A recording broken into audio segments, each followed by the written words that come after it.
Panahon na ng pagbabago, dahil sa ito'y kinakailangan. Tayo na tulong-tulong, mamunlayin ang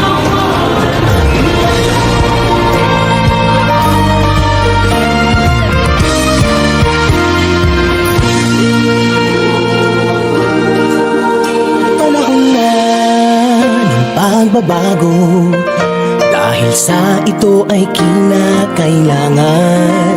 Tayo na magtulong-tulong, napaunlarin ang mahal nating bayan.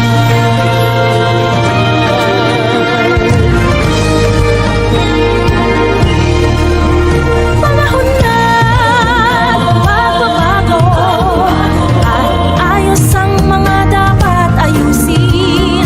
Dapat lang maging tungkulin ng bawat mamamayan dito sa atin.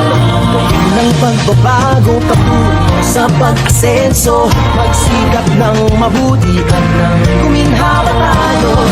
Bagong malaki natin sa mundo at ipamalas ang bagong Pilipino at bagong Pilipino.